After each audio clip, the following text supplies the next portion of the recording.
बिस्मिल्लाहिर्रहमानिर्रहीम। आज हमारी एडोब इलस्ट्रेटर की दूसरी क्लास है और हम इसमें डिस्कस करेंगे बेसिक शेप टूल को, कुछ शेप्स बनाएंगे और सिलेक्शन टूल को देखेंगे कि इसमें सिलेक्शन टूल क्या काम करता है। तो जब भी आप कोई डिज़ाइन बना रहे होते हैं तो कोई ना कोई शेप से आप स्टार्ट करते हैं। ये एक न्यू प्रोजेक्ट मैंने लिया है, ठीक है, और इसमें ये कुछ प्रीसेट्स हैं। इसमें लास्ट टाइम हमने डिस्कस किया था इन प्रीसेट्स को। ये ऊपर जो हैं आपकी जो डॉक्यूमेंट है उसकी प्रोफाइल्स होती हैं। ये मोबाइल के लिए ये सारे कुछ साइजेस हैं, लेआउट्स हैं, ये वेब है और ये प्रिंट है।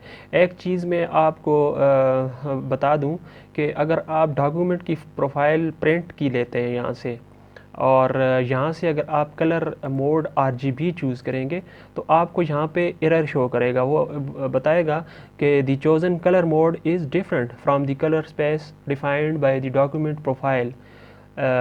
तो जो डॉक्यूमेंट की प्रोफाइल है उसमें डिफ़ाइन की गई है प्रिंट के लिए CMYK होता है, ठीक है। जो एक क्लास में मैंने डिस्कस भी किया था कि RGB और CMY में डिफरेंस क्या है, तो वो क्लास आप दोबारा से देख भी सकते हैं। तो डॉक्यूमेंट की प्रोफाइल अगर प्रिंट है तो यहाँ से आप CMYK चूज़ करें। अगर डॉक्यूमेंट की प्रोफाइल आप वेब या मोबाइल के लिए ले रहे हैं तो ज़ाहिर है वो स्क्रीन के लिए डिवाइसेस होती हैं, तो स्क्रीन के लिए लेंगे तो फिर आप यहाँ से RGB लें, फिर आप यहाँ से CMYK लेंगे तो ये आपको एरर देगा। तो अगर प्रिंट है तो प्रिंट के लिए हम लेटर साइज़ ले लिया और इसको पोर्ट्रेट में रख के इसकी जो कलर मोड है इसको CMYK में ही रखते हैं क्योंकि प्रोफाइल प्रिंट की है। इसको मैं क्रिएट कर रहा हूँ। ये हमारी डॉक्यूमेंट क्रिएट हो चुकी है A4 साइज़ की। और यहाँ पर मैं आपको सबसे पहले ये रहा आपका सिलेक्शन टूल, ठीक है। सिलेक्शन टूल के बारे में बताऊंगा, लेकिन इससे पहले मैं यहाँ से पे आ जाता हूँ शेप टूल। यहाँ पे ये कुछ शेप्स हैं आपके पास। रेक्टेंगल टूल है, इसी में आप के पास राउंडेड रेक्टेंगल है, इलिप्स है, पॉलीगॉन है, स्टार है और फ्लेयर टूल है। तो हम रेक्टेंगल से स्टार्ट करते हैं कि रेक्टेंगल कैसे हम बनाएंगे इसके अंदर। तो ये रेक्टेंगल के अगर आप माउस को क्लिक रखें, प्रेस रखें, तो आपको बाकी टूल्स भी नज़र आएंगे, ठीक है। तो फ़िलहाल मैं रेक्टेंगल लेकर और एक रेक्टेंगल यहाँ पर ड्रा करता हूँ, ठीक है। तो ये एक रेक्टेंगल ड्रा हो गई, ठीक है। अब इसका एक तरीका ये है, इसको मैं डिलीट कर रहा हूँ। अगर आपने रेक्टेंगल टूल लेकर यहाँ पे जस्ट क्लिक कर दिया तो ये आपसे इसकी हाइट और विड्थ पूछेगा, डायमेंशंस इसकी। तो अभी बाय डिफ़ॉल्ट इसकी 300 पॉइंट्स विड्थ है और 150 इसकी जो है हाइट है। इसको अगर मैं ओके कर दूं तो ये एक रेक्टेंगल जो साइज़ है उसी के मुताबिक ड्रा हो गई। अगर आप यहाँ पर क्लिक करके छोड़ दें और इस साइज़ को चेंज करें, अगर आप स्क्वायर ड्रा करना चाहते हैं तो सपोज़ मैंने 400 पॉइंट्स और इसकी जो हाइट है इसको भी 400 कर दूं, ओके कर दूं, तो ये एक स्क्वायर ड्रा हो जाएगा 400 क्रॉस 400 का, ठीक है। तो ये ये रेक्टेंगल टूल है। तो ऐसे फ्री हैंड आप अपने माउस के साथ इसको जैसे फ्रीली जितनी भी आपको हाइट और विड्थ चाहिए उस हिसाब से आप इस रेक्टेंगल को ड्रा कर सकते हैं, ठीक है। अभी लेट सपोज़ अगर ये फ्री हैंड के साथ अगर आप ऐसे ड्रा करेंगे तो रेक्टेंगल होगी। अगर आप स्क्वायर ड्रा करना चाहते हैं यानी उसकी हाइट और विड्थ सेम हो तो फिर आप शिफ्ट का बटन प्रेस करेंगे और फिर ड्रा करेंगे तो ये प्रोपोर्शन में ड्रा होगी, इसकी हाइट और विड्थ सेम रहेगी, ठीक है। तो जो भी साइज़ आपको चाहिए शिफ्ट के साथ अगर आप करेंगे तो ये स्क्वायर बनेगा, ठीक है। ये स्क्वायर बन रहा है, शिफ्ट प्रेस रखा हुआ है मैंने, ठीक है। तो ये आपकी रेक्टेंगल है। अभी आ जाते हैं हम सिलेक्शन टूल के बारे में। ये है आपका सिलेक्शन टूल, ठीक है। अब सिलेक्शन टूल का काम है सेलेक्ट करना। अब इनमें ये 1 2 3 4 ऑब्जेक्ट्स हैं। अगर मैं इसको सेलेक्ट करना चाहता हूँ तो इस पर मैंने क्लिक किया तो ये देखें एक बाउंडिंग बॉक्स इसके ऊपर आपको नज़र आ रहा है। तो इसका मतलब है कि ये अभी हमारी ऑब्जेक्ट या जो हमारा स्क्वायर है ये सेलेक्ट हो चुका। अब अगर मैं डिलीट प्रेस करूँगा तो सिर्फ यही डिलीट होगा, बाकी डिलीट नहीं होंगे। अगर मैं इसको सेलेक्ट करना चाहता हूँ तो ये जैसे ही मैं माउस इसके ऊपर लेके आऊँगा तो ये इसकी जो बॉर्डर है ये ब्लू लाइन में आपको नज़र आएगा। तो ये बाय डिफ़ॉल्ट जो सिलेक्शन की सेट की गई है जो कलर वो ब्लू है इस वक्त, ये इसको आप चेंज भी कर सकते हैं, ठीक है, लेकिन बाय ब्लू है, इसको ब्लू ही रहने दें, ठीक है। इस पे हम क्लिक करेंगे, अब ये हमारी ऑब्जेक्ट सेलेक्ट हो गई है। अब सिलेक्शन, एक काम तो सिलेक्शन है, दूसरा इस सिलेक्शन टूल से आप इस ऑब्जेक्ट को मूव कर सकते हैं, पकड़ के कहीं भी आपको अपनी डॉक्यूमेंट्स पे जहाँ भी आप इसको रखना चाहें तो इसको आप मूव कर सकते हैं, ठीक है। इसी तरह मतलब सिलेक्शन टूल से आप इसको मूव कर सकते हैं। अच्छा, इन दोनों को मैं डिलीट कर रहा हूँ। अच्छा, तीसरा काम, इससे आप इसको स्केल कर सकते हैं या रीसाइज़ कर सकते हैं। अगर आप इसके कॉर्नर पे आएँ और इसको आप ड्रैग करें ऐसे, तो ये आप इसको रीसाइज़ कर सकते हैं, लेकिन ये प्रोपोर्शन में नहीं होगा, ठीक है। अगर आपने इसको प्रोपोर्शनल में करना है तो फिर आप शिफ्ट के बटन से इसको ड्रैग करेंगे तो ये स्केल हो जाएगा, बड़ा हो जाएगा, ठीक है, इसका साइज़ बड़ा हो गया। वापस शिफ्ट के साथ अगर करेंगे तो ये वापस कम हो गया। अगर इसकी इस साइड को आप ड्रैग करें तो ये देखें इस साइड पे ये इसकी जो विड्थ है वो बढ़ रही है। अगर यहाँ से आप इसको ड्रैग करेंगे तो इसकी हाइट बढ़ रही है, ठीक है। कंट्रोल Z से आप अनडू कर सकते हैं, किसी भी जो आपने स्टेप परफॉर्म किया होगा उसको आप कंट्रोल Z से अनडू कर सकते हैं। ये यूनिवर्सल शॉर्टकट है अनडू के लिए। अच्छा, सिलेक्शन में आप इसको अगर मल्टीपल ऑब्जेक्ट्स हों और उन सब को सेलेक्ट करना हो तो फिर आप, एक तरीका तो ये है कि मूव टूल लें, एक को सेलेक्ट करें, फिर शिफ्ट दबाकर दूसरी को सेलेक्ट करें, फिर शिफ्ट प्रेस करके तीसरे को और चौथे को, मतलब ये सारी ऑब्जेक्ट जितनी भी हैं शिफ्ट के साथ आप वन बाय वन सबको एक साथ सेलेक्ट कर सकते हैं, ठीक है। अगर नहीं तो अगर शिफ्ट के साथ नहीं करना तो कंट्रोल A, अगर ऑल सेलेक्ट करने हैं तो कंट्रोल A से आप सबको सेलेक्ट कर सकते हैं, ठीक है। मैंने सबको सेलेक्ट किया और डिलीट।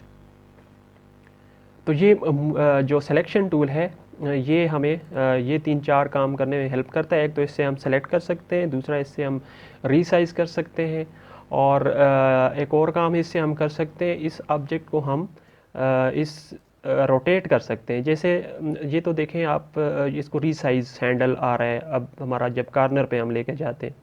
अगर आप इसके यहाँ पर आ जाएं तो ये देखें ये रोटेट का ऑप्शन है। अब इससे आप इसको ऐसे रोटेट कर सकते हैं, ठीक है, ये रोटेट हो गया। रोटेशन जितनी भी आपको चाहिए आप अपनी ऑब्जेक्ट को रोटेट कर सकते हैं इससे, ठीक है। तो अगर शिफ्ट के साथ रोटेट करेंगे तो ये एग्जैक्ट 45 डिग्री प्रोपोर्शन में आपको रोटेट करेगा।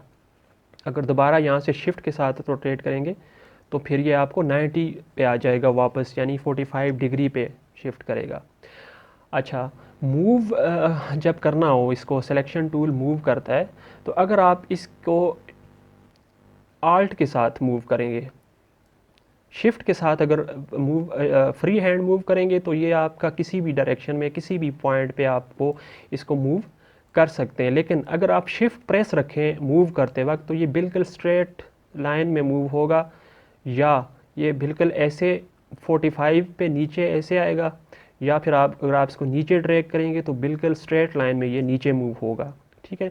आपने शिफ्ट का बटन प्रेस करके इसको मूव करना है। अगर एक ही डायरेक्शन में आप चाहते हैं कि स्ट्रेट लाइन में या एक एंगल में, पार्टिकुलर एंगल में ये मूव हो, तो फिर आप इसको शिफ्ट का बटन प्रेस करके ऐसे मूव कर सकते हैं, कहीं भी स्ट्रेट लाइन में ये मूव होगा शिफ्ट के बटन के साथ, ठीक है।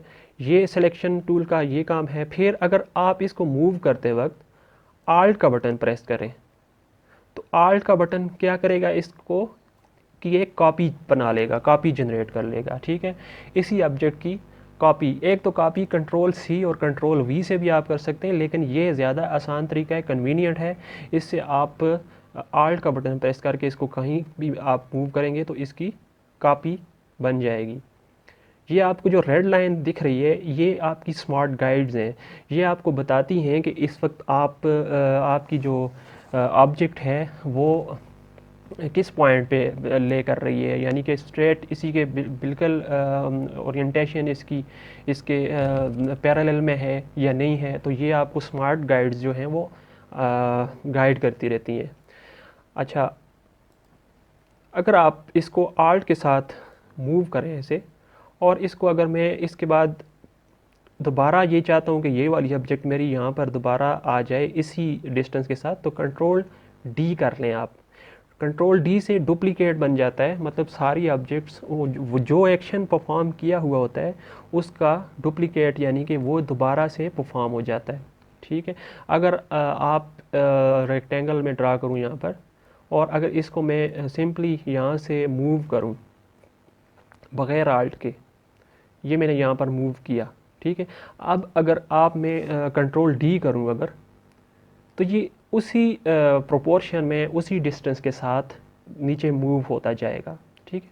तो कंट्रोल डी से आप किसी भी स्टेप को रिपीट कर सकते हैं जो आपने जिन प्रीसेट्स के साथ एक्शन परफॉर्म किया होगा, वही एक्शन दोबारा से जनरेट हो जाएगा।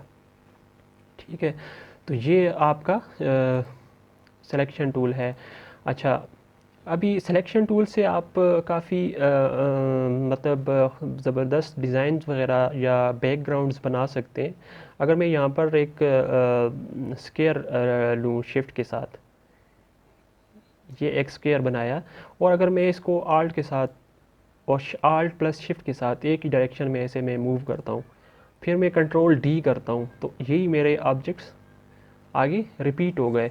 अगर अभी मैं चाहता हूँ कि ये सारे जितने भी स्क्वेयर्स हैं या बॉक्सेस हैं, ये नीचे भी मैं इनकी एक कॉपी लाना चाहता हूँ, तो फिर उसके लिए कि आप क्या करेंगे, इन सब को सेलेक्ट करेंगे। कंट्रोल ए से भी कर सकते हैं, या आप इस सिलेक्शन टूल से इन सब के गिर्द ऐसे रेक्टेंगल ड्रा करें सिलेक्शन टूल से, तो ये सारे सेलेक्ट हो गए। अब अगर मैं आल्ट के साथ इनको नीचे मूव करूं, तो ये देखें, ये एक कॉपी जनरेट हो गई है। अब इसी को मैं चाहता हूँ कि नीचे भी रिपीट हो, तो अब मुझे दोबारा से इसकी आल्ट के साथ ड्रैग करने की ज़रूरत नहीं है। मैंने सिंपली कंट्रोल डी को प्रेस करना है। कंट्रोल डी से ये मेरे बॉक्सेस नीचे भी बन गए। ठीक है। तो इस तरीके से आप इनको किसी भी स्टेप को परफॉर्म कर सकते हैं कंट्रोल डी के साथ।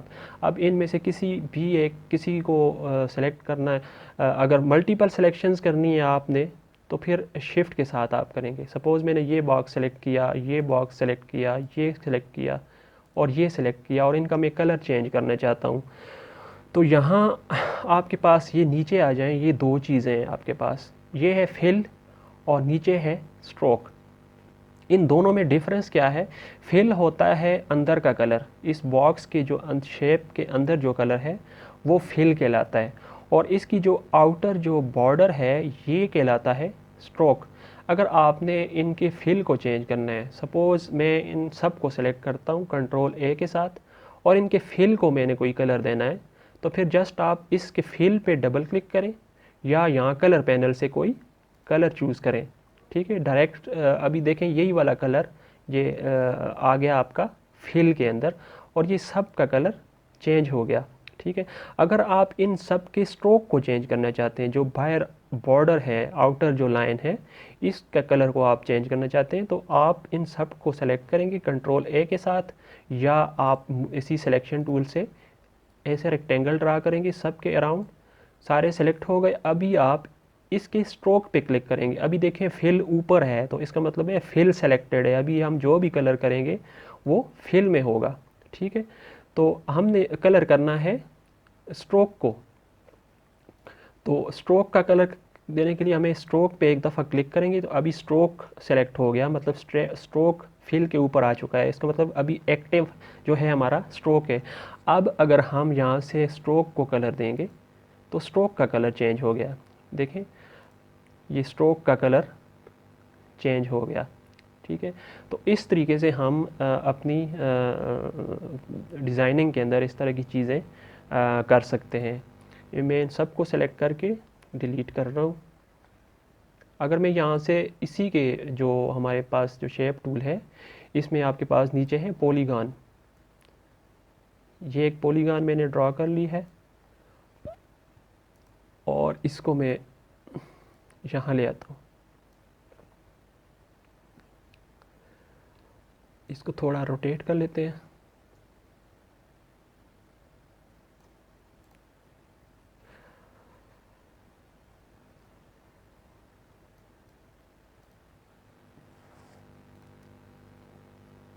इसके फिल को मैं फ़िलहाल वाइट ही रख देता हूँ।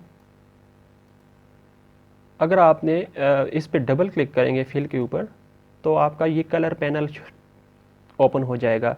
इस कलर पैनल के अंदर आप अपनी मर्ज़ी का कलर यहाँ से चूज़ कर सकते हैं। कोई कलर है तो वो कितना लाइट या कितना डार्कर करना है आपने, तो वो यहाँ से आप सेलेक्ट कर सकते हैं। फिर ये यहाँ पर आपके पास एक स्लाइडर है, इस स्लाइडर से आप कलर्स को यहाँ से चेंज कर सकते हैं। देखिए देखें, ये रेड से ऊपर आप येलो, ग्रीन और ये सारा जो आपके पास पूरी कलर की बार है, इस कलर बार से आप अपने कलर्स चूज़ कर सकते हैं यहाँ पे। ठीक है, अभी सपोज़ मुझे ये वाला कलर करना है, तो इसको जस्ट ओके करें। ये वाला कलर अभी आपका इस फिल के अंदर आ चुका है। अगर अभी मैं आर्ट के साथ अगर इसको मैं आगे ड्रैग करूं, तो ये आपकी पॉलीगॉन एक यहाँ पर आ गई। इसी को मैं कंट्रोल डी करूं, तो ये आपकी सारी पॉलीगॉन्स बनती जाएंगी। अगर मैं इन सबको सेलेक्ट करके और आर्ट के साथ नीचे ड्रैग करूं और मैं यहाँ पर रखूं, तो ये देखें वही जो पॉलीगॉन्स हैं वो नीचे आ गई। अभी इस स्टेप को मैं रिपीट करना चाहता हूँ। इन ये जो दोनों हैं, इसको थोड़ा सा इस साइड मूव कर लेते हैं, और इसको अगर फिर दोबारा मैं आल्ट के साथ ड्रैग करूं और यहाँ,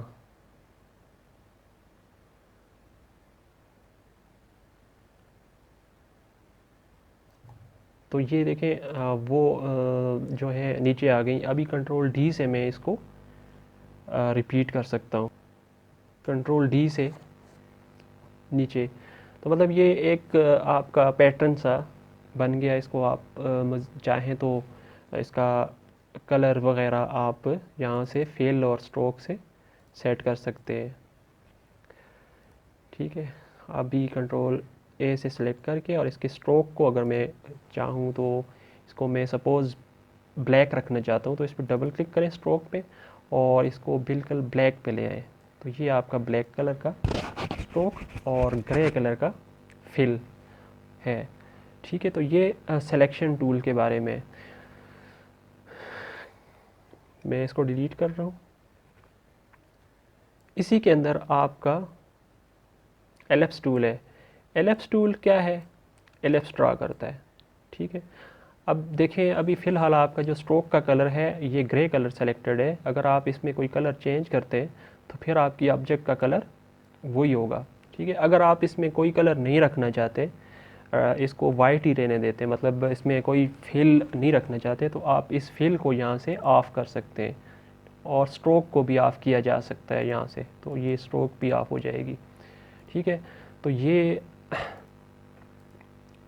फिल और फिल को ऑफ़ कर दें और स्ट्रोक को रहने देते हैं। कंट्रोल ए, डिलीट। ये आपका एलिप्स है। अगर आप इसको सर्कल ड्रा करना चाहते हैं तो जस्ट शिफ्ट का बटन प्रेस करें, तो ये आपका अभी सर्कल ड्रा हो गया है। ठीक है, फिर सर्कल को उसी तरह जो मूव टूल से जो जो सिलेक्शन टूल है, इससे आप सेलेक्ट कर इसको रीसाइज़ वगैरह कर सकते हैं। अगर फ्री हैंड करेंगे, कोई बटन शिफ्ट वगैरह प्रेस नहीं करेंगे, तो ये इसकी प्रोपोर्शन आउट हो जाएंगी और ये एलिप्स बन जाएगा। अगर आप आपने इसको सर्कल की प्रोपोर्शन में ही करना है, तो आपने शिफ्ट का बटन प्रेस रखना है और फिर आपने इसको स्केल करना है। तो ऐसे आप कर सकते हैं। अच्छा, आल्ट के साथ अगर आप इसको मूव करेंगे, तो ये आपका सर्कल जो है इसकी कॉपी जनरेट हो जाएगी। ठीक है, तो ये अब इसकी एक कॉपी बन चुकी है। अब इस सर्कल को ऐसे आप सेलेक्ट कर सकते हैं, या फिर अगर आप इसकी जो पाथ है इस पे क्लिक करेंगे तो फिर ये सेलेक्ट हो जाएगा।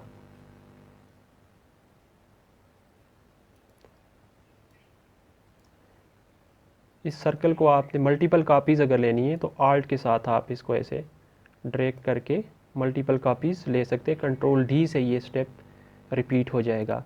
इन सब की कॉपीज़ आप ले सकते हैं दोबारा से आल्ट प्रेस करके।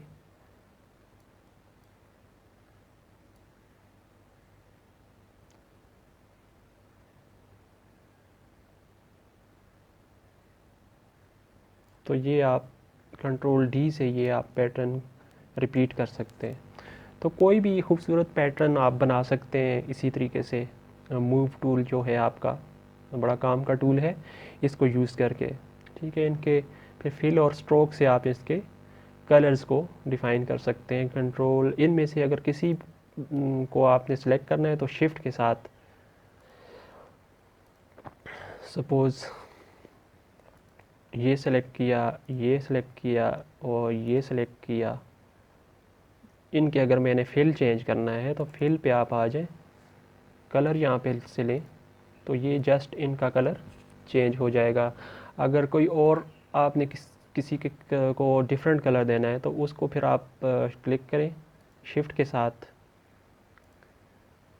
शिफ्ट के साथ आप मल्टीपल सेलेक्शंस किसी भी जगह से किसी भी ऑब्जेक्ट की अपने डॉक्यूमेंट के अंदर कर सकते हैं। तो अब इनका जो आप अगर कलर यहाँ से चेंज करेंगे तो सिर्फ इनका कलर चेंज हो जाएगा, ठीक है। तो इस तरीके से अगर आपने स्ट्रोक चेंज करना है तो सब के स्ट्रोक को अगर मैं नील कर दूं, यहाँ स्ट्रोक है ब्लैक कलर में, अभी अगर इसको नन कर दूं तो अब ये इनका स्ट्रोक हट गया, ठीक है। तो वो वाली सारी ऑब्जेक्ट्स जिनमें हमने फिल नहीं किया था उसका स्ट्रोक भी जब हट जाएगा तो वो आपको कुछ भी नज़र नहीं आएगा, क्योंकि उसके अंदर फिल नहीं है, कोई कलर नहीं था। अब जिन ऑब्जेक्ट्स के अंदर कलर हमने फिल किया था वो देखें उनका फिल हमें नज़र आ रहा है और स्ट्रोक हट गया है, स्ट्रोक यहाँ पर नहीं है। बाकी सारी आपकी ऑब्जेक्ट्स इस वक्त मौजूद हैं, अगर आप सेलेक्ट करें ऐसे तो आपको शो होंगी, मौजूद हैं, लेकिन आपने यहाँ से उनका फिल ऑफ कर दिया और स्ट्रोक ऑफ कर दिया और फिल तो उनमें था ही नहीं, इस वजह से आपको वो नज़र नहीं आएंगी, ठीक है। तो अगर मैं कंट्रोल ए करके इसके जो स्ट्रोक है जो सब का, इसको मैं स्ट्रोक को कोई कलर दे दूँ, ब्लैक ही दे देता हूँ, तो आपका जो आपकी जो जितनी भी ऑब्जेक्ट्स हैं उनका आपको स्ट्रोक अभी नज़र आ रहा है, ठीक है। और जिनके में हमने फिल किया है तो वो फिल भी हमें शो हो रहा है। आप चाहें तो इनका सब का फिल आप चेंज कर सकते हैं, या सब का एक साथ फिल करना है, एक ही कलर करना है तो कंट्रोल ए करें और फिल पे जाएं और फिल से आप कोई भी कलर आप इसको दे देंगे तो आपकी सारी जो ऑब्जेक्ट्स हैं वो उस कलर की का फिल में कन्वर्ट हो जाएंगी, तो आपको शो होंगी। तो ये था आज का लेक्चर। इसमें तो ये कुछ सिलेक्शन टूल के बारे में था। इसकी आप देखें, इसको प्रैक्टिस करें, कुछ शेप्स आप यहाँ से बनाएं, ये सारी शेप्स ट्राई करें। रेक्टेंगल, अब जो राउंडेड रेक्टेंगल है ये भी रेक्टेंगल ही है, लेकिन इसके कॉर्नर्स जो होते हैं वो राउंड कॉर्नर्स होते हैं। ऐसे देखें, ये कॉर्नर्स जो हैं इसके अभी यहाँ पे राउंडेड कॉर्नर हैं। आई होप कि आज का लेक्चर आपको समझ आ चुका होगा। इसकी प्रैक्टिस करें और अगर वीडियो अच्छी लगी है तो लाइक कर दें और सब्सक्राइब नहीं किया तो सब्सक्राइब कर दें।